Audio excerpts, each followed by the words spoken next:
Welcome back to Dodgers Dogs. Yeah, right there. Okay.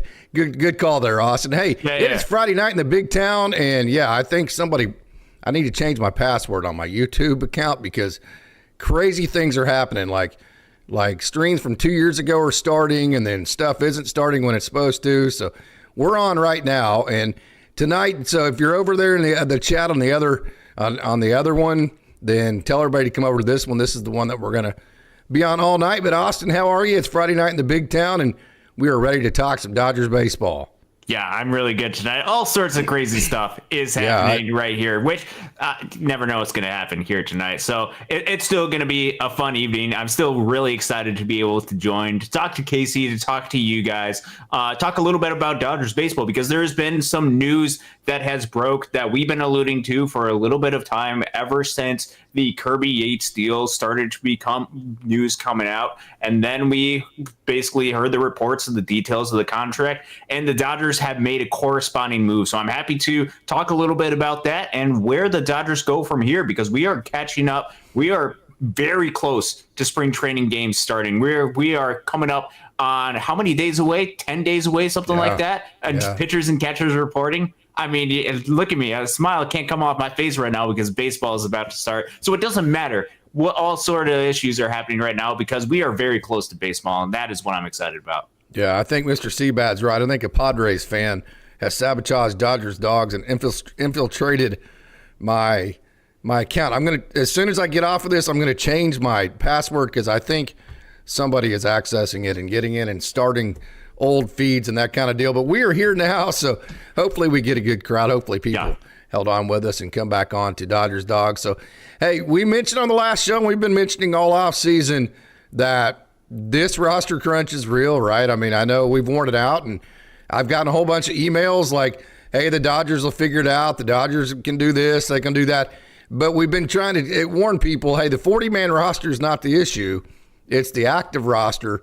And I actually put out a post today because I was getting a whole bunch of emails about why isn't it so-and-so? Why was it Brasier? Does so-and-so have dirt on Dave and stuff like that? And it was like, you know what, I'm just going to put a post out about this and explain why it was Ryan Brasier instead of somebody else. And we've been saying it all off season because the one thing that the Dodgers can't buy more of is roster spots. They're only going to get 13 roster spots. Shohei Ohtani, until he pitches 20 innings, cannot be considered that 14th pitcher, a two-way guy. And so if he doesn't start till mid-May, the Dodgers might not have that 14th pitching spot until June, right? And so until then, they only get 13. And if they had Brasier and Kirby Yates, that would have put them at, and then also Kershaw, that put them at 15. But let's say the Kershaw goes on the 60-day, you're still at 14 if you did not make this move. And then only 3 guys have minor league options: Roki Sasaki, Tony Gonsolin, Alex Vesia. None of those guys are good candidates to go back to Oklahoma City.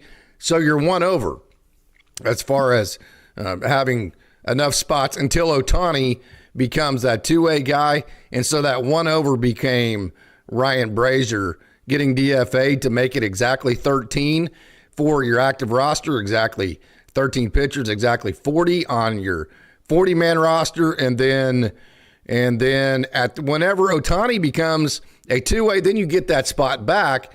Then that creates that up-down spot we've been talking about, that last spot as far as on the 26-man roster you can use for the Oklahoma City pitchers. Then once Clayton Kershaw gets back, then that spot goes away. Is that clear as mud? It is a lot of math to be able to go through. First off, I think if there's something that both Casey and I want to make clear, it is that Ryan Brasier is a very good pitcher, and he has made a huge impact for this Dodgers team dating back to when the Dodgers picked him up in 2023. Let's not forget, when the Dodgers picked him up, Ryan Brasier was one of these guys that could be amongst the guys that were easily designated for assignment type of people. He was not good at the beginning part of 2023. The Dodgers picked him up, and they were able to work with him and got him to a place where he was one of, if not the most reliable reliever for the Los Angeles Dodgers to end the 2023 season, which that bullpen turned around midway through the season from being a really bad bullpen to being a bullpen that was really solid. And Ryan Brasier was a huge part of that. Now, starting pitching ultimately led to the downfall of the 2023 season. Then you fast forward to the 2023-2024 offseason. Ryan Brasier gets a nice deal, multi-year deal, which is a little bit risky to be able to do that, especially to aging relievers. They signed him to a multi-year deal, and last year, when he was healthy, he was still really solid. And as Casey and I have mentioned before, we talk about past performances. We talk about particularly Game 4 against San Diego when he started off that game and got those first couple of outs. He was a massive part as to why the Dodgers were able to win the World Series, because if it was not for that, if things got off to a rocky start, everything goes sideways that day. Everything goes out of control because you don't know what exactly is going to happen in a bullpen game. Ryan Brasier was an instrumental part of that for the past 2 seasons of making this bullpen as good as it possibly could be, which for the 2024 season, they relied desperately on the bullpen. For the 2025 season, and you have to move forward if you are the Dodgers. If you are in this business, you have to take away a lot of the personal aspects at times and be able to make the best decision for your team moving forward. And I think the best decision for the team moving forward was to make this move with Ryan Brasier when the Dodgers had the opportunity presented by the other organizations who did not sign Kirby Yates to go out and get a Kirby Yates. And Kirby Yates is a phenomenal reliever. He is that next level up for Ryan Brasier. And so ultimately, because of that, and because particularly Ryan Brasier, if you look at the list of relievers that the Dodgers have, is not the highest leverage reliever that the Dodgers would have. He would be the guy that they would turn to in the earlier innings or in the non-leverage roles, which is not a slight at Ryan Brasier, because I think he could handle some of those leverage roles. It is because of the talent that is in this bullpen, and Kirby Yates helps elevate that talent. And because there's no flexibility, and because if there's no flexibility on this roster, you're going to wear this roster down very quick. The Dodgers had to make a move like this. So I think it was either a Ryan Brasier or an Anthony Banda or somebody like that, somebody with no minor league options. And ultimately, Ryan Brasier is the person that they decided to designate for assignment. I believe they have 6 days, something like that, to be able to trade him. They got about a week or so to be able to see if they can find some sort of trade partner. And Casey and I, like every Dodgers fan, he is indebted to Ryan Brasier for his contributions, 100%. Should be rooting for him to find a good spot where he can have a lot of success. And doesn't really matter what the return is, because Ryan Brasier deserves the spot where he can go out there and be successful. Obviously, you'd like a nice return. You'd like a nice prospect or somebody to be able to come back. But ultimately, that matters less than what Ryan Brasier was able to do for this team. And he had a lot of contributions. So I'm rooting nothing but success for him going forward in 2025. This was the right move for the Dodgers to make. It absolutely was. And Ryan Brasier was fantastic. I know we have some comments trying to downplay some of the things that he did for the Dodgers last year, which Ryan Brasier was a really good pitcher. And Ryan Brasier saved the Dodgers bacon in the postseason.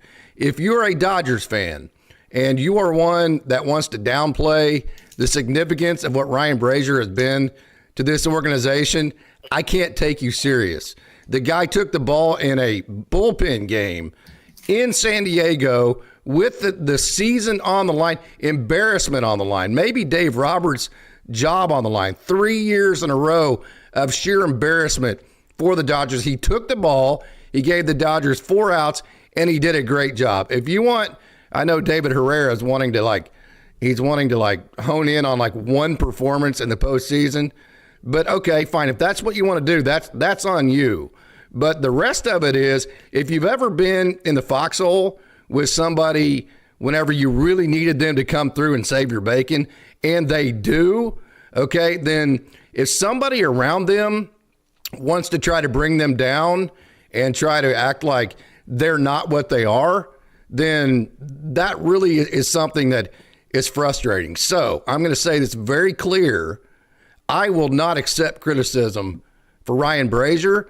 The dude, without him, the Dodgers don't win the World Series. He was instrumental. Yes, did he give up? Was he perfect? Absolutely not. But was he a really good player? Absolutely. Do you really think the Dodgers want to DFA Ryan Brasier? Heck no, they don't. But they're having to because this is a first world problem.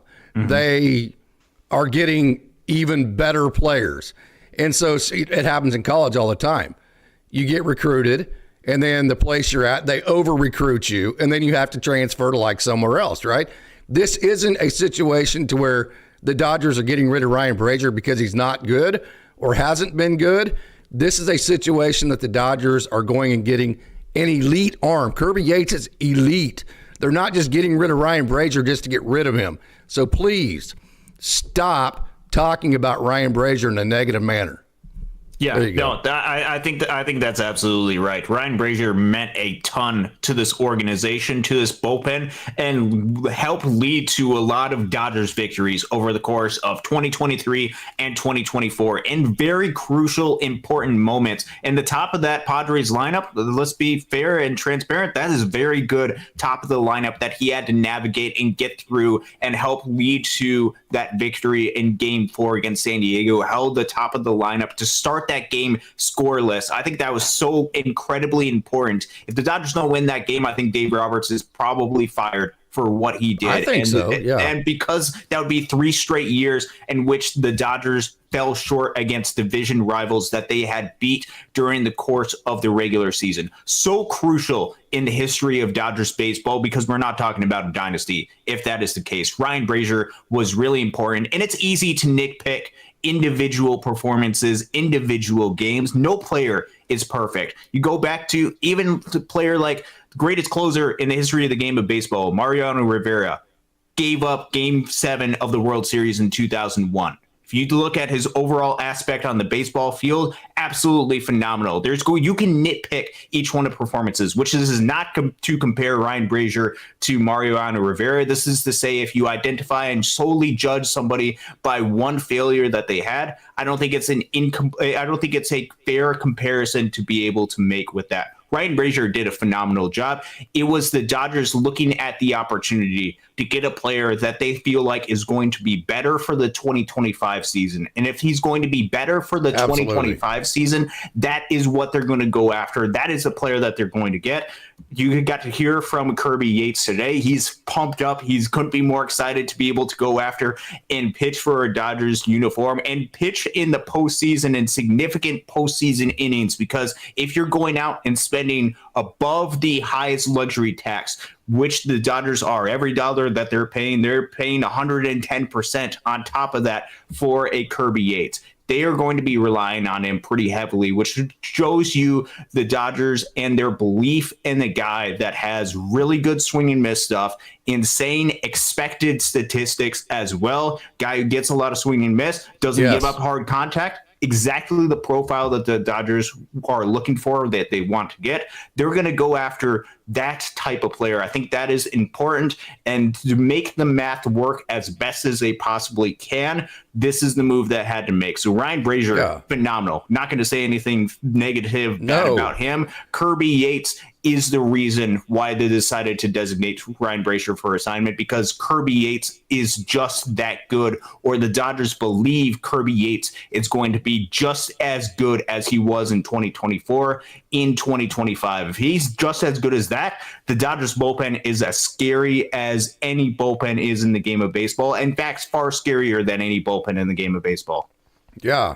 Again, I'm going to finish this by saying the Dodgers did exactly what they should have done. Kirby Yates is better than Ryan Brasier. Okay? Kirby Yates has had better numbers.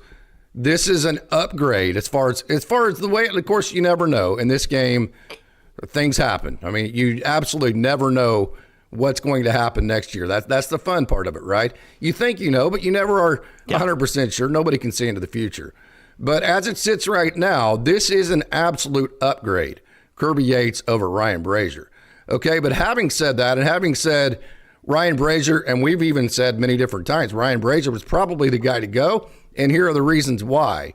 Okay, having said that, that does not mean that Ryan Brasier was not good for the Dodgers. That does not mean that he didn't save the Dodgers bacon, and that does not mean that Dodgers fans should hate on Ryan Brasier in any way, shape, or form, and that does mean that it's not going to happen on Dodgers Dogs as part of the Dodgers Daily Network, because we appreciate everything he did, including saving the Dodgers bacon. So that's going to be the end of that conversation as far as the Ryan Brasier deal goes. So if you want to hate on him, please do it somewhere else. That's all I'm going to say there. The messages, the comments, all of that, it's just, I'm done with it. So I'm off of my soapbox on that. So where do we want to go next, Austin? Yeah. With that, it is obviously there's some sort of inflammatory things that you can do for that, and there can be certain arguments that I can hear from Dodgers fans. Okay, why did you choose Ryan Brasier over some other players as well? I think that is a fair criticism to be able to make at the organization. You could look and talk about the math as far as Ryan Brasier not have any minor league options and say, well, I don't trust the Dodgers' ability to be able to keep these players healthy, so I want as many of the best relievers on the team as possible. And if you talk about Ryan Brasier, there's a good argument to be able to make that he's one of the best players, or at least the top 40 players on the 40-man roster. I think that's pretty clear and a very good indication.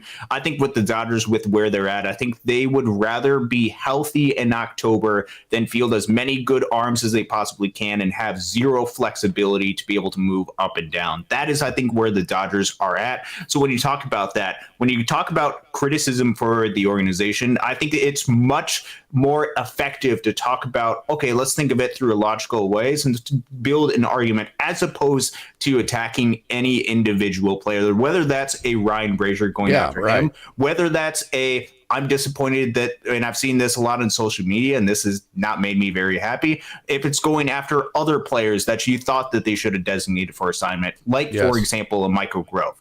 I think he's being unfairly targeted by a lot of this frustration because either they don't understand the math of where things are at, or it could be in a sense of they preferred him over the other player. If it's they preferred him or the other player, make your arguments that way. If it is I don't like you as a player, just keep it to yourself. And I think that's a better thing to be able to do going forward. But with this, I think we look at the move that the Dodgers made. I think they made an upgrade to where the bullpen is. 100%. And I think it has allowed them at least a little bit of flexibility. It gets a little bit complicated still, because I think the flexibility to be able to move up and down relies upon right now the health of a player like a Dustin May. So just talking through the pitchers that are currently projected opening day to make the roster, which this does not include any sort of potential injuries. There's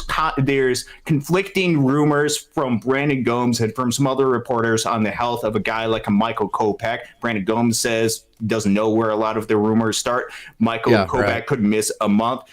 So just assuming everybody else is healthy, these are the 13 pitchers that are expected to make the roster. Actually, I'll include 12 because I won't include Dustin May. It's Blake Snell, Tyler Glasnow, Yoshi Yamamoto, Roki Sasaki, Tony Gonsolin, starters, and then bullpen, Tanner Scott, Michael Kopech, Blake Trinan, Evan Phillips, Kirby Yates, Anthony Banda, Alex Vesia. That is 12. If Dustin May is healthy and ready to go at the start of the season, that's 13. That is all of your pitchers. Remember, Dustin May can't be sent up and down. So I think right now, obviously, there could be some other injuries that are taking place, and it could be a different person that we're talking about. Who is healthy? What is the state of this pitching staff? And what is the increased flexibility that they could have to be able to move up and down to keep these arms as healthy and ready to go as possible is going to be a really intriguing question as we start spring training, as there's a lot of intriguing questions of how to make this roster as good as it possibly can.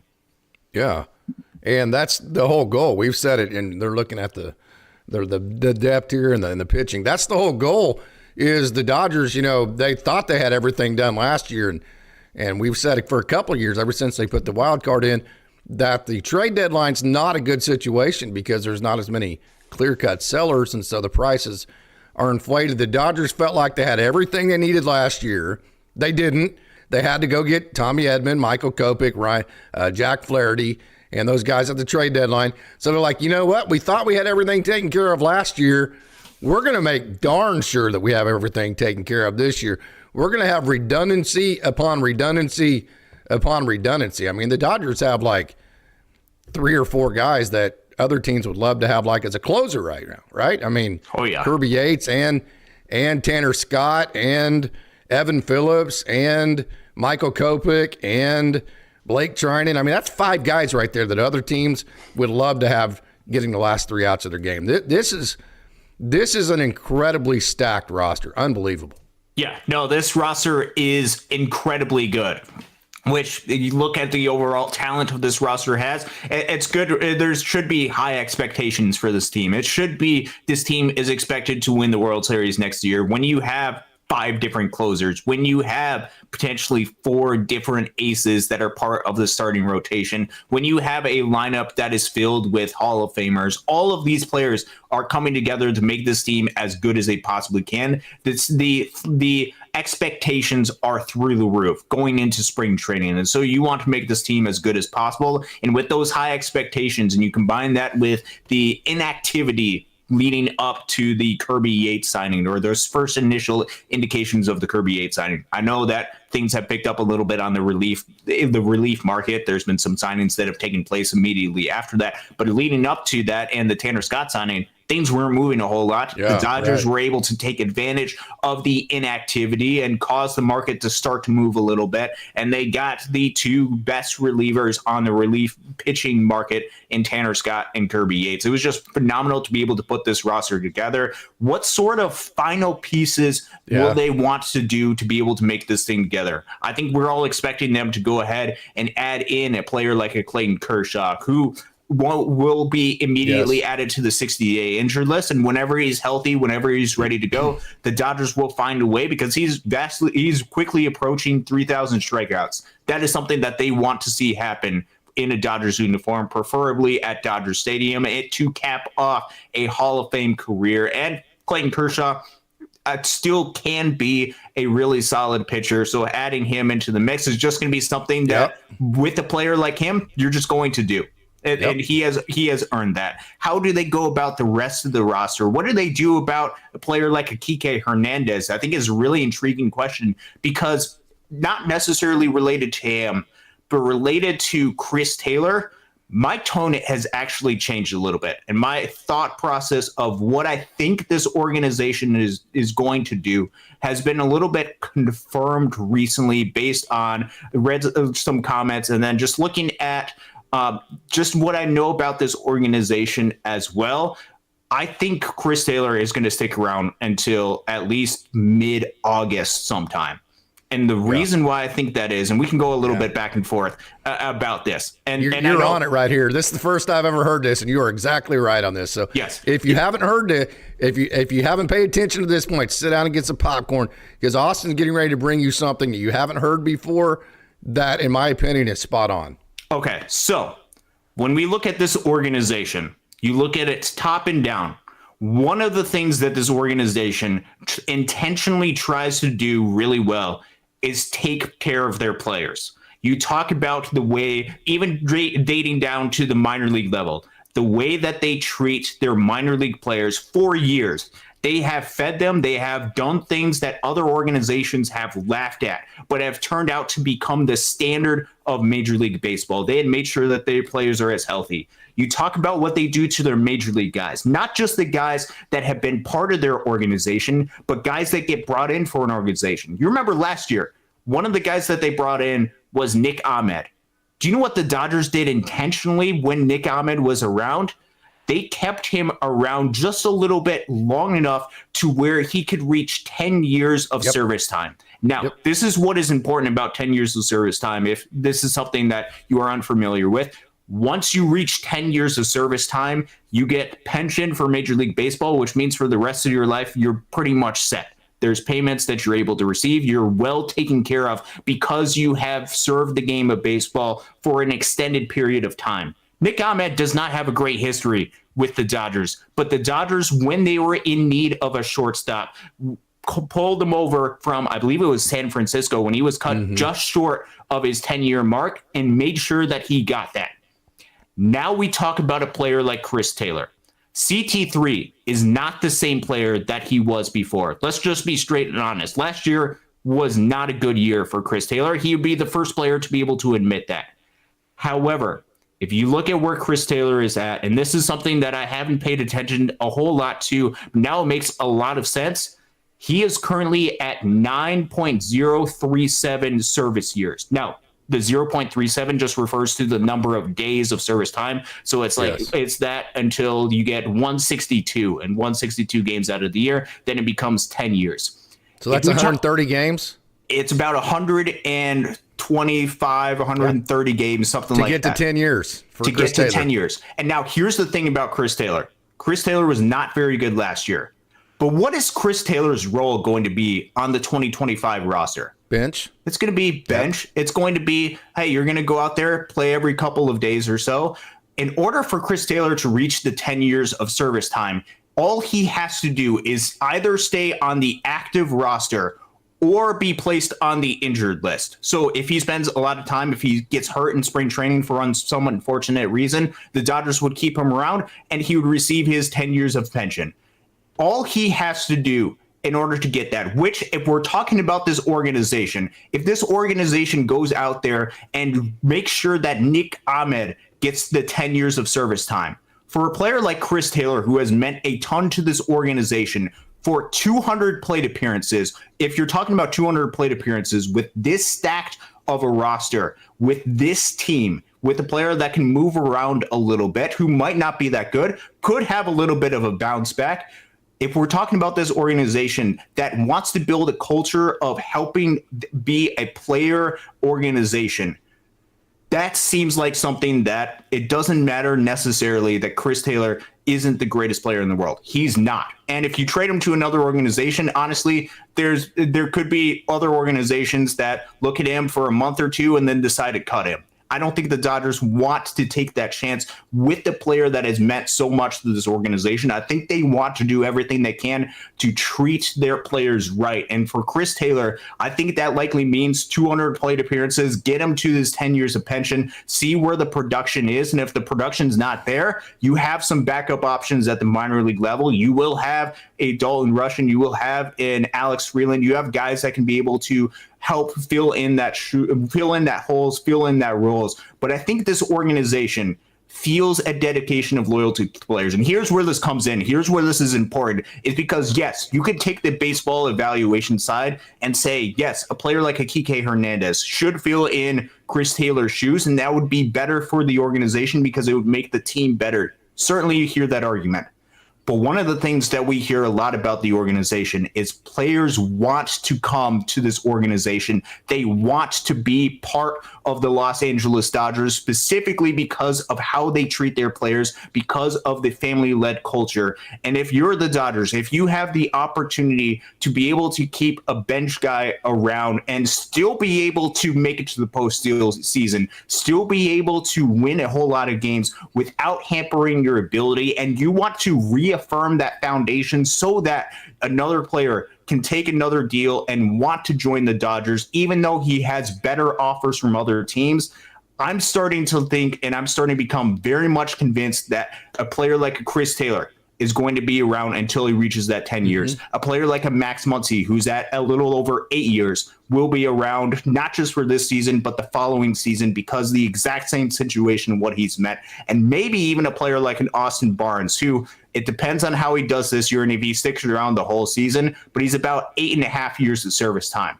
The organization likes to treat their players right. That could be something that blinds them a little bit and causes them not to upgrade their weakness, but also it could lead to opportunities. So I think Chris Taylor, a little bit of a hot take, is going to be around for the Dodgers for at least until he reaches that 10 years of service time. Something that I didn't initially read, not something I've completely come up with. I've read some comments about it. Don't remember exactly where, but it makes a whole lot of sense why the Dodgers continue to keep around Chris Taylor. So what you're saying is, like, how many more games would the Dodgers win because Kike Hernandez is on the roster instead of Chris Taylor? Marginal at best. Marginal, especially if you remember, Kike Hernandez was not a good player during the regular season last year, which is Understood. not it's meant to attack Kike Hernandez or say that he could be a better player. Was vastly a different player than when he wore glasses and when he's not. But we're talking about 150, 200 plate appearances for Chris Taylor. It's not a very significant amount of time at the plate. Yeah. So we're just trying to explain to you why we think this is happening, right? Mm-hmm. Why we think if you see Chris Taylor on this roster deep into the season, why it is. So probably not much of a difference at all in terms of wins and losses, Chris Taylor versus Kike Hernandez during the regular season. And this roster is so good that if you're having to rely on Chris Taylor and Kike Hernandez to win games, something went wrong, right? Yeah. I mean, this Dodgers roster is not set up for Chris Taylor or Kike Hernandez at the moment to be any kind of factor. Beyond, and I know we talk about the Dodgers are great on the margins, and that's a larger reason why they win, but beyond any kind of slight margin, I don't think even makes any difference. So to say that, the Dodgers want to be the destination for free agents, and they have been. And part of the way you become a destination for free agents is if they know you'll do exactly for them like they did Nick Ahmed, and they'll stick with you to get you to a benchmark, or what they're in the process of doing for Chris Taylor, whereas getting him to that 10-year pension. And so Chris Taylor, who's been with the Dodgers since 2015, the Dodgers traded for him back then. He came to the Dodgers. He's helped the Dodgers win 2 World Series in some way, shape, or form. He's been very loyal. Was he good last year? No. Okay, so here's the other option, okay? You cut Chris Taylor short of the 10-year pension by 50 days so you can go get somebody else on the roster that maybe or maybe doesn't help you win 1 or 2 games within a divisional race where you're already up 10 games on the divisional race, right? So what is the point in sticking it to Chris Taylor and not allowing him to get to that pension for what? Well, I guess my question is why? What would be the purpose of that? It's a very good question. And here's just another, if you look and evaluate, and this is something I hadn't really paid attention to, but now it makes a lot of sense. You look at their free agents of what they've signed, look at some of the contract lengths that they get to. You look at a player, obviously Shohei Ohtani, well past the pension. Blake Snell, well past the pension. He already had 8 years of service, 5-year deal. Tyler Glass now. He has 3 more years left on his deal. Yes. He's at 7 years of service time. That's going to take him to 10 years. Correct. Yoshi Yamamoto signed a long-term deal with the Dodgers. Mookie Betts, long-term deal. Freddie Freeman, obviously. But you look at Teoscar Hernandez, 3-year deal. Well, it's a club option. Currently at 7 years of service, 10-year pension of what he's got. Tanner Scott, 6 years of service. Dodgers signed him to a 4-year deal, takes him to his 10 years of pension. Chris Taylor is 1 more year, but his initial term when he signed that 4-year deal, 6 years of service, it takes him to his pension. Tommy Edman. This is all intentional, by the way. Yes. Tommy Edman. 5 years of service right now, signs a 5-year extension. That takes him to his 10 years of pension as well. You look at Will Smith signed a long-term deal. Max Muncy has a club option for his 10th year of pension. They got Blake Trinan to 10 years as well. Miguel Rojas got to 10 years last year. All of this stuff starts adding up. Austin Barnes is close to his 10 years, even though he's not quite there yet. That'll be a little bit of a different or tougher conversation to be able to have depending on his production and the upcoming of like a Dalton Rushing, and how do you handle that situation? But the Dodgers are very intentional about making sure that they go ahead and treat their players right. They treat their players well, and that is a very good thing to be able to have, and why a lot of players want to come over to the Los Angeles Dodgers. So why would you halt short of a player if it's not going to make the biggest impact on the roster, if it's more of a bench bat, if you want to be that destination franchise, if you want to have players, the superstar players want to come over to the Dodgers, it's not just the way you treat your star players. It is the way that you treat every single player. It is the way that you treat the Chris Taylors. It is the way that you treat the minor leaguers, that all of this stuff matters if you want to build this dynasty. So I think it's one of those things where in the offseason, yes, baseball, logistic-wise, if you want to make the best team, makes a lot of sense. And I've even stated on the show that it makes a lot of sense to move off of a Chris Taylor. But person-wise, because there's a lot more to this than just the baseball analytics type thing. Personal wise, it makes a lot of sense to be able to keep Chris Taylor, at least until that mark, to be able to keep your word and to be able to, as you look at a lot of the contracts, do exactly what they have or are starting to build a little bit of a track record, taking care of a lot of these players, which opens up the door for talent to be able to come in. Yes, money helps, but the way you treat players also opens up doors. Mm-hmm. It does. And really, I mean, if you cut Chris Taylor 40 days in front of his 10-year pension, I mean, it just yeah. It's when you're going to be up on the division 10 games anyways, you should. I mean, with the roster the Dodgers have, with the pitching staff they have, the bullpen they have, the offense they had, they should win this division going away, right? Yes. So to cut Chris Taylor short 30, 40 days on his 10-year pension, if everything goes the way that you built it, you're going to have a 10-game lead in the division anyways. That wouldn't sit right with me from a personal perspective, but it is what it is. And I really do think, Austin, whether you agree with that or not, I really do think, other than the fact that the Dodgers do owe money, but when you look at all the money the Dodgers are spending in this, and I don't think it's coming down to the money as to why the Dodgers are keeping Chris Taylor.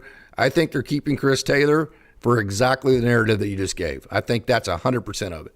Yeah, I think it is, which leads to a lot of complications, especially if you want to bring Kike back, because as we talked about before, if you bring in Kike Hernandez, that leaves one spot for a Hae-Sung Kim, for an Andy Pages, and for a James Outman. And James Outman and Andy Pages only have one minor league options left, and if you send both of them down to the minor leagues this season, their value tanks. I think that is of concern for the Dodgers, and it leads to some questions. Okay, what is the actual future for Kike Hernandez on this team to start this season? Do they want to go down that path, assuming that they want to keep Chris Taylor around? Do they want to bring back Kike Hernandez and only keep one of Hae-Sung Kim, Andy Pages, and James Outman, which I think there is of some value for each one of those guys. There might be a little bit of unknown with Kim just because he's coming over to baseball, but he still has a lot of athleticism and provides a lot of value on the infield for the Dodgers, with a lot of value at the second base position.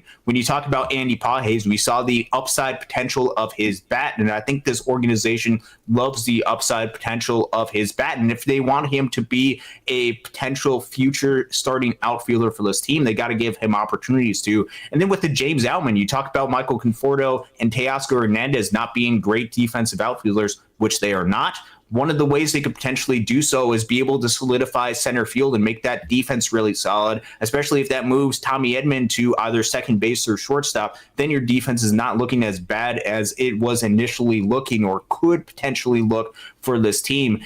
There's a lot of questions of where they go from here. One thing that I think is really solid, which, by the way, Kike Hernandez already has 10 years of service time. Yes. Because of what he did last year, he has already met that threshold. So the Dodgers don't owe him that right now. I think the Dodgers are looking at ways to be able to, yes, maximize the roster as best as they can, but also potentially find ways to be able to maximize rosters of the future, because we've seen other organizations cut players short of some sort of reward. I remember back to, and I don't mean to pick on this organization, but Pittsburgh with, I believe it was Rowdy Tellez or somebody like that, was 4 at-bats short of receiving a bonus, and they decided to release him. Before he's going to release the bonus. The Dodgers don't want to operate like that because they want to go out there and get the best players possible. So it makes a lot of sense why this would be a situation. The fallout for it and what you want to do with Kike Hernandez, you got to be willing to make some sort of sacrifice bringing back Kike Hernandez, either opportunities and a roster spot for some of the guys that you mentioned and potentially some decrease in value for them. And also maybe not the ability to bring up Dalton Rushing, Alex Freeland, or whoever gets hot at the start of the season at the AAA level. Yeah, right. That could be a sacrifice that you'd be willing to make for a Kike Hernandez. One sacrifice I'm not anticipating at this point, not just because of money-wise, but because of player loyalty-wise, has to do with Chris Taylor. Yeah. And the Dodgers, they've made it very clear they want to be the best destination spot for free agents. They have become that. Yes. Now, does that mean every single free agent is going to want to play for the Dodgers? Of course not. There are guys like Tokada saying, like Corey Seager or even a Trey Turner. I think Trey Turner made it pretty clear that he would prefer being on the East Coast. But whenever you say the Dodgers want to be the destination for free agents, what you mean by that statement is if everything is equal. Like if a guy is from Cincinnati and wants to play in Cincinnati, then he's going to play in Cincinnati. Yeah. There's nothing the Dodgers can do to change their mind. But if everything is equal, like a Tanner Scott, and it's like, I don't know, I'm just kind of I really don't have a preference going into it, and I'm just weighing what the best situation for me is, the Dodgers want to be the team that win all of those situations.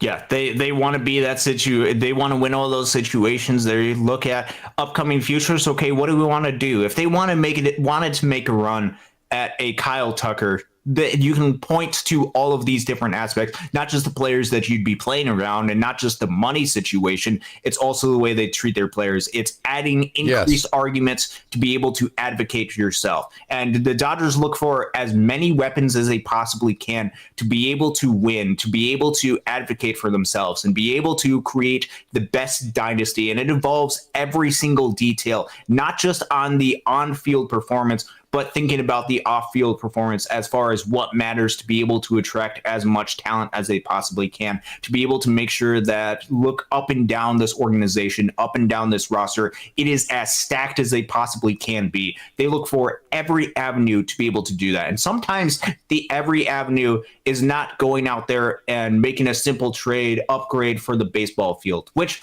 makes a whole lot of sense because that's what I want to do. I want to go and build the best baseball field based on what the numbers tell me. But sometimes it's being able to look at the personal side and be able to do, okay, what are some other aspects to the game of baseball? Because not every single thing happens on the field. You have to think about an entire aspect of an organization to build it as good as we possibly can and to build a dynasty. And right now the Dodgers are the destination franchise. They are the spot where free agents or a lot of free agents want to go because of not just the ability to go out there and compete for World Series championships, but because the way that the organization will treat you on that, which has led to a lot of loyalty to players. There's been some criticism of Dave Roberts in the past for him being loyal to some players, but that I'm guilty. also I've criticized him for that many times. I call it the country club system. Yeah, I want the merit system. Yes, I have as well, and I think that still needs to be in place. The merit needs to be in place as well, but there are certain benefits that also come from this, and especially when you're talking about Chris Taylor,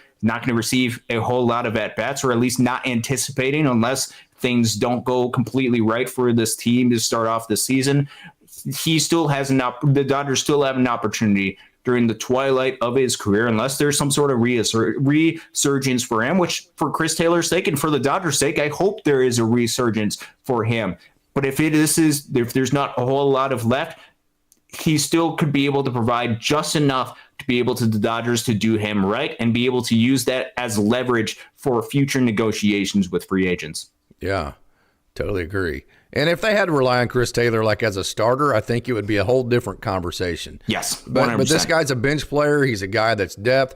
He is not a guy that you're relying on to win almost all of your games.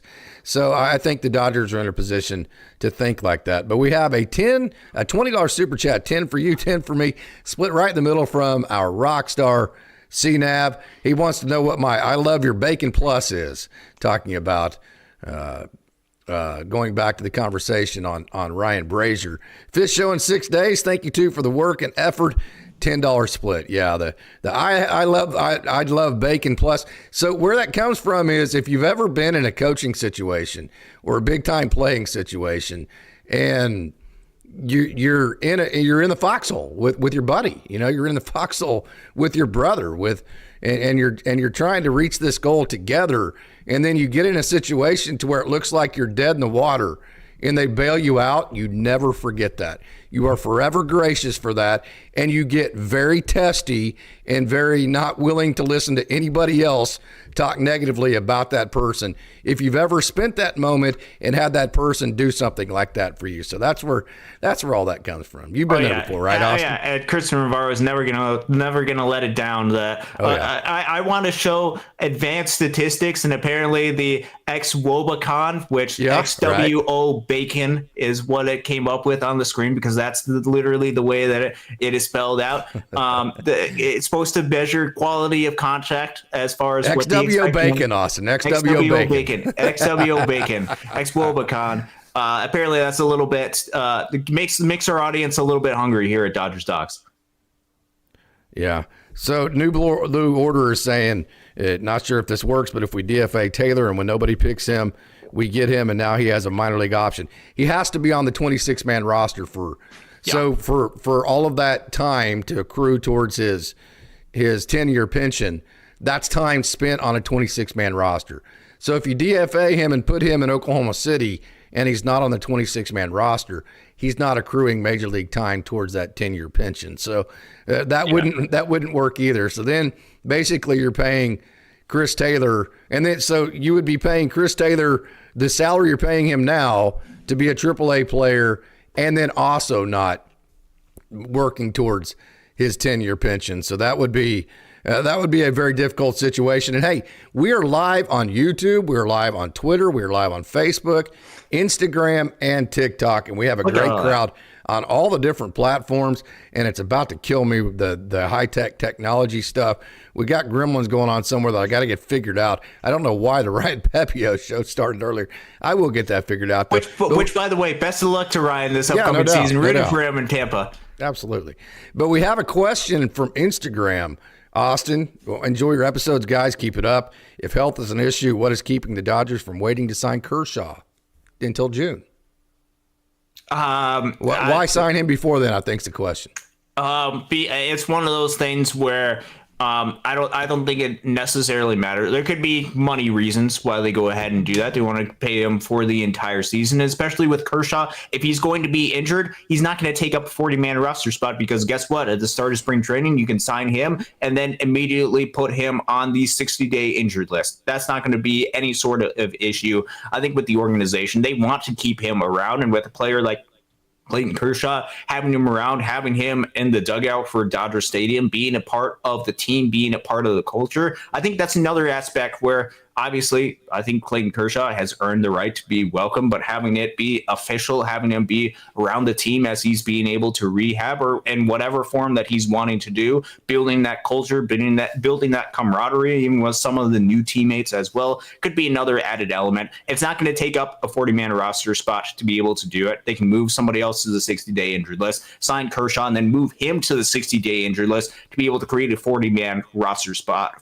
or to create a 40-man and then eliminate a 40-man roster spot that Kershaw would be taking up. Yeah. That's why I think that's at least the traditional mold as to why the organization would do that. And I think they want to, like we've talked about the entire Chris Taylor conversation, they want to treat their players right. And I think they want to sign Kershaw and just keep things going with him in a very good, positive way. Because if things go awry, as we've seen the past couple of seasons with the starting pitching, and this is not the hope of the organization, but it's possible because there's been injuries to starting pitchers, they might need Kershaw later in the season, and they could be relying on him a little bit. Hope that doesn't come, because that would mean that other pitchers have gotten injured and things have gotten definitely off the path of what they're expecting.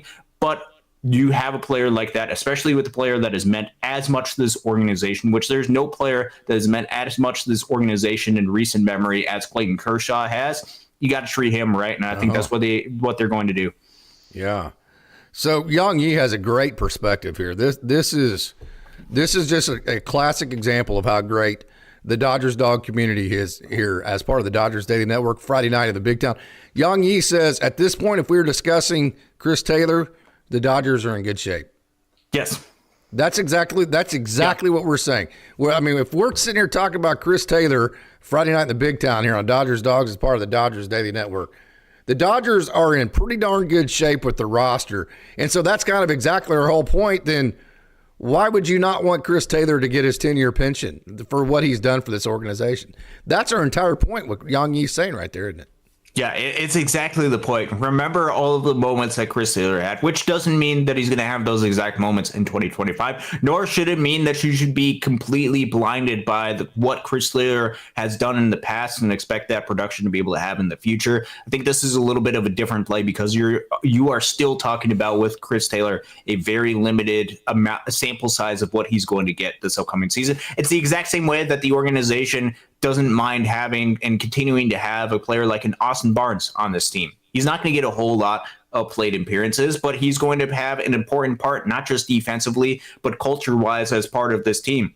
I think Chris Taylor has earned that with what he's done for this organization during this dominant run of Dodgers baseball, for the moments that he's had and for the clubhouse presence that he's been. Why would you not, if you're this organization, try to go and everything that you can and treat your players as right as you possibly can? I think that is what the organization, at least at this point, intends to do. And I think that's what their plan is, especially because not necessarily killing anybody else and their ability to be able to do stuff. So if it became something where Chris Taylor was causing the Dodgers not to win a whole lot of games or was directly becoming a negative part of the Dodgers team, then that becomes a very different conversation. But with the limited amount of time that he's going to get, it's going to be negligible. It's going to be very limited as far as his output of what he's able to do, unless it's way, way, way, way bad or way, way, way, way good.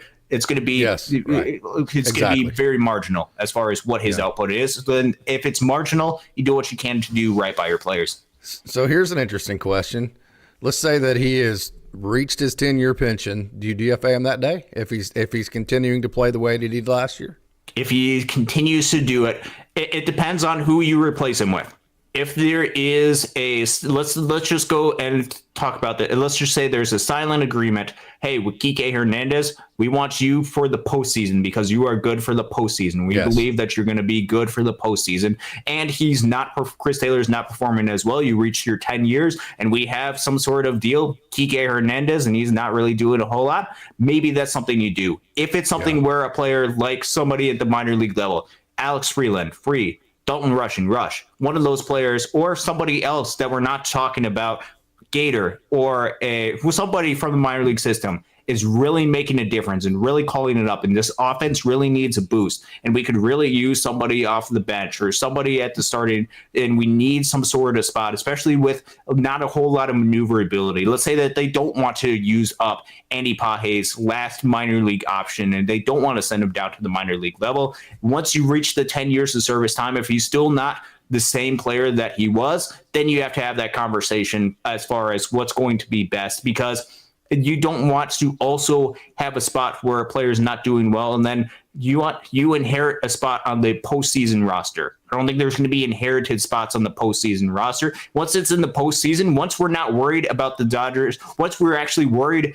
about all of the games and what the outcome of all of the games are, not to say that we aren't, but there's a very good expectation and there's a very good chance that the Dodgers, with this roster as currently constructed, is going to make the postseason regardless. Then you want to optimize every single roster spot in October. And as that gets a little bit closer, then you have to start having those conversations and having strictly merit-based. And if that's the case, Chris Taylor, if he's not reaching to the standard that you want and you've already treated the player correctly, then I think it's fair game, especially if you have somebody 100%. In mind that you as soon as he reaches the 10 years, it's fair game.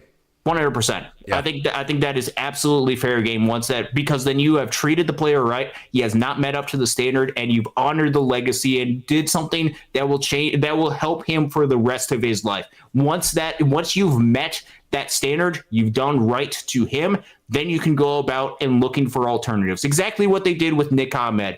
He met the standard that the Dodgers had, in which once they had the ability to fill in that spot, once they had somebody to replace him, they moved on from him. That's exactly what they did for him. And that's what, if he is not meeting up to that standard and they have an easy replacement for him, I expect the Dodgers to do for a Chris Taylor. Yeah. Another great point by Cole. Another example of how awesome the community here is. Dodgers Dawgs is part of the Dodgers Daily Network. So if you do that with Chris Taylor and you pay all this luxury tax money back to Major League Baseball, Well, that all goes in, I would assume, all to the kitty of paying these pensions. So in a weird way, by going over the luxury tax, you're giving that money back to one of your players in Chris Taylor instead of back to the major leagues and then paying like somebody from Pittsburgh, right? So that's another look at this too is, hey, you're paying these penalties. Let's pay them to Chris Taylor instead of somebody else.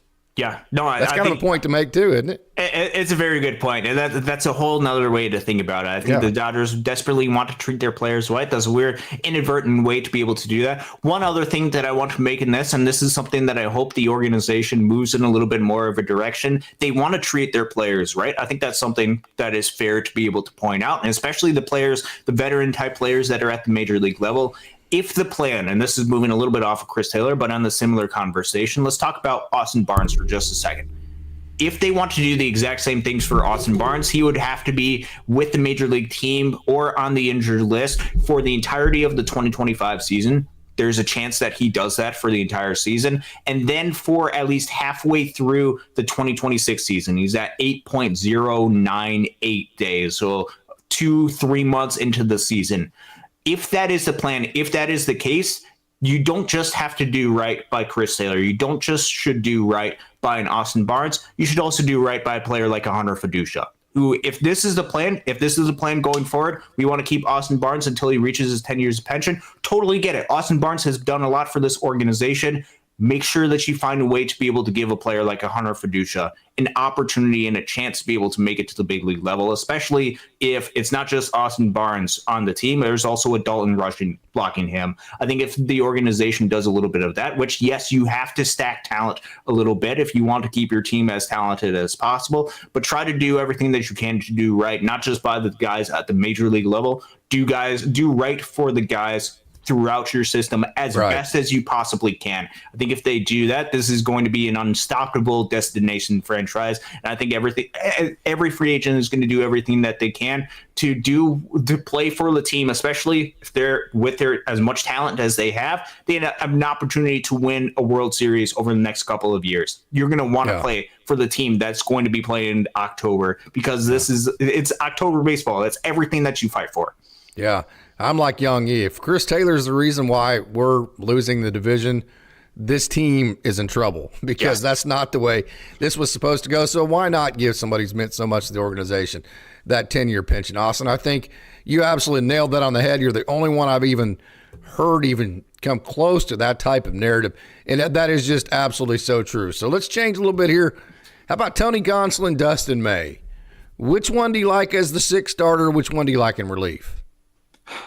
Good question. Right now, Tony Gonsolin, sixth starter, Dustin May, potential reliever. And the only reason I say that is because Tony Gonsolin has had a history of being able to provide innings, which, if you're looking for the starter, one of the most important things that a starter can provide is provide innings for your team, because that means that there's less innings that the reliever has to pitch. Sounds like a simple enough concept when we're talking about the course of a 162 game season, when you're talking about some stretches where you're playing 10 games in a row and bullpens are starting to pitch on multiple occasions, especially when you don't have a roster that has a whole lot of flexibility to be able to move guys up and down and be able to provide additional rest. Tony Gonsolin has had the ability to be able to take the brunt of the starting rotation, to be able to pitch innings, pitch 80, pitch 100, pitch 120 innings. I think that is a decent expectation for Tony Gonsolin. Dustin May, as good as Dustin May is, which Dustin May, his stuff, I think is better than Tony Gonsolin's. It's one of the best stuff that is part of this Dodgers rotation. It's pretty good for Gonsolin, man. When he was Gonsolin healthy, is really good. Tony Gonsolin, Dustin May stuff. Has May ever been better than Gonsolin though in a major league setting? I mean, Gonsolin's been good when he's been healthy. This is nothing against Tony Gonsolin at all. Right. Tony Gonsolin's been really good. Dustin May stuff is ridiculous, though. That's all the point I'm trying to make. But the issue with Dustin May is he just has not been able to stay healthy. Past 4 seasons or so, I don't think he's gotten 50 innings in a season. So it's about maximizing the amount of innings that you could get for each one of these players, or finding which one of these players you can rely upon in a starter type role. And I think Tony Gonsolin would be a little bit more reliable in that starter type role because he has done it for longer stretches at the major league level in comparison to a Dustin May. Two really, really good pitchers, and it's a great problem to have. You want to have Tony Gonsolin or Dustin May as your sixth starter, not your fifth starter, your sixth starter. This is a great problem to be able to have. I just have more trust in Tony Gonsolin and his ability to stay healthy than at Dustin May. And I think that's where that conversation has. And where a lot of the conversation, not just with the stuff-wise for Dustin May, but as far as the health-wise, what can keep Dustin May healthy? Perhaps it's in shorter spurts. And the only reason I say that is because he hasn't had the ability to stay healthy when you're talking about longer periods of outings or with the starter's workload. So it's a great question to be able to have. Whoever's healthy is going to get that sixth starter. And if it comes down to both of them, who's healthy is going to be the question. You know, it's interesting because, and rightfully so, because as you mentioned, Dustin May has been injured, but I've seen him in Oklahoma City probably 10 times. Now, matter of fact, I actually sat next to his mom and aunt and his entire family, and it was funny. They were nervous just like they were watching their boy play in high school, right? It was like, it was so personal. I sat next to Diego Cartaya's parents when Diego was struggling. I mean, they were biting their nails and they were living and dying with it. It was like, man, this is like the number one prospect in the Dodgers. This is Dustin May, who's making like millions. I don't know what his salary is, and these people are like, they're humans like we are, you know. It really personalizes and humanizes it for you, which is why sometimes on some of these shows you get some of the bite that we have, because this is very personal for us. Whenever we get to know, we see the personal side of these things. This isn't just, these guys aren't just numbers on the back of a jersey and just names. These are people to us, right? But I say that to say, and rightfully so, because he's been injured. Man, Dustin May might have maybe the nastiest stuff of any. I mean, if this guy's healthy, I mean, it's not getting talked about enough. If he is healthy, just how good he has the potential to be with a roster full of guys that we're talking about. It seems like we're talking about everybody but him. Yeah, we're talking. I mean, you go through the starting rotation. It's Glasnow, Yamamoto, Blake Snell, and now a Roki Sasaki. You can add him to that mix. It is stacked, and the Shohei Ohtani will be coming back at some point. You have Tony Gonsolin. You have all of these, Clayton Kershaw, as we've mentioned on the show. A lot of younger guys that are part of the mix. Dustin May kind of falls into the background a little bit because we just haven't seen a whole lot of Dustin May over the past couple of seasons. But when he is out there, when he is healthy, he is just about as good as any pitcher in the game of baseball. You just look at the highlights. You just watch him pitch and the movement that he's able to generate on all of his different pitches.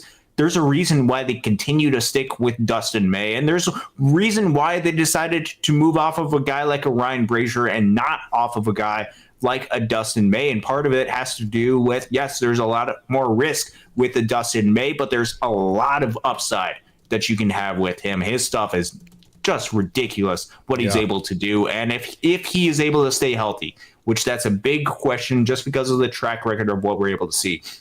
If he's able to stay healthy, at least somewhat healthy for this upcoming season, it's going to be amazing to be able to watch him pitch. And he can stand out in a group where every single player is a standout pitcher, not just in the starting rotation, but in the bullpen as well. Yeah. So here's kind of an interesting, see, now I brought this up. All the splitters in the system, Yamamoto, Ohtani, Sasaki, now Kirby Yates, Tony Gonsolin has a splitter. So is there anything to this that the Dodgers are kind of preferring guys who throw split fingers, or is it just coincidence they went and got the best pitchers they could, and it was coincidence seems like all these guys have splitters? Perhaps a little bit of both. It could be because they see and evaluate these guys as being some of the best pitchers or the best pitcher that they have available. I think that it obviously is the case for a lot of these different players, a lot of these different pitchers. But I think it's apparent if you look at some of the trends with this organization, that is one of the trends. It's not just the fastball. It's not just the hard slider out of the way. It also is they're looking at other pitches that are effective. And I think the splitter is making a little bit of a resurgence in the game of baseball, and the Dodgers are at the cutting edge of that. You look at other areas that the Dodgers are doing. They seem to be intentional with profiles that they go out and target. It's no exception why the Dodgers go out and target players if they're going to target relievers like a Kirby Yates and Tanner Scott. They're going to deal with the walks to get the insane stuff. The guys that get a lot of swing and miss, they target those pitchers, and there's a lot of risk that comes with those, not just walk-wise, but with some injury-wise. And we've seen the Dodgers and some of the younger pitchers be bit by the injury bug. We've seen even just a little bit of trend with some of the players that they've targeted in the draft. You talk about some of their high picks. It's guys that have a lot of speed on the base paths. They're trying to be innovative. They typically look for a style of player that they feel like they can help maximize their skill sets. And right now, I think they feel like with the players that they have, they feel like they can maximize the skill sets of a splitter. And it also helps that some of these players are the best players in the game of baseball, or the best players that were available to them when they had the opportunity to go out and get them. But a little bit of a unique, interesting trend that they have. Don't know a whole lot of reasoning behind that, but if it's the Dodgers, they pay attention to just about every single detail. I'm sure it's not just a coincidence. I'm sure there's some sort of rationale behind it. Yeah, absolutely. Okay, man, this has been a lot of fun on tonight's show. Any final thoughts here?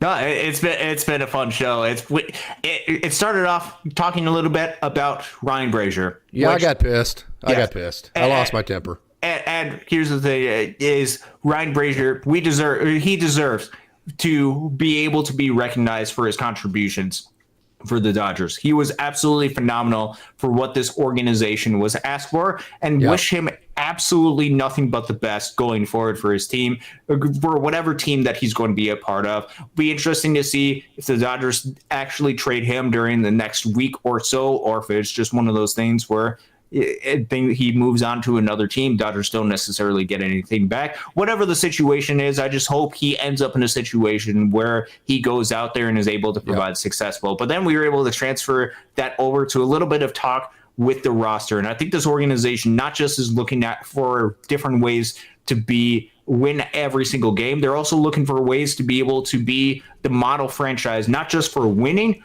but also for the way that they treat their players. And I think how they handle Chris Taylor, while it might frustrate some Dodgers fans, take a step back for them and try to see where this front office might be going with a lot of the decisions. Yes, it's easy to get frustrated in the moment and be able to point fingers on this roster, especially the player on the bench. Right now, with the Dodgers, we as Dodgers fans we got such a luxury position that we're pointing fingers at guys on the bench, or pointing fingers at guys that are likely going to spend a lot of time in Oklahoma City.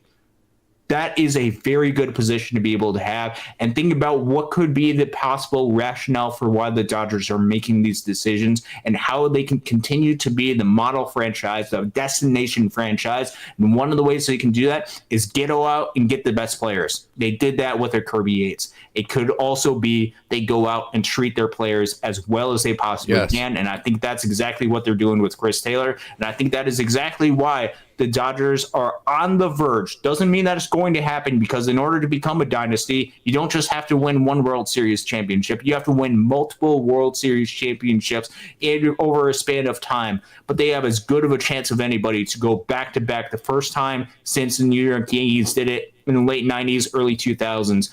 They have as good of a chance of anybody because they merge all of these different facets, and it is because of the organization that they are so close on the verge. And if players are able to perform, it's going to be a very, very good year for Dodgers baseball, which is coming up very quick. Pitchers and catchers were reporting on the 10th of February. It's coming up really quick, man. It is. It is awesome. Hey, man, I appreciate you joining Friday Night in the Big Town Dodgers Dogs as part of the Dodgers Daily Network. As always, it is a great day to be a Dodger.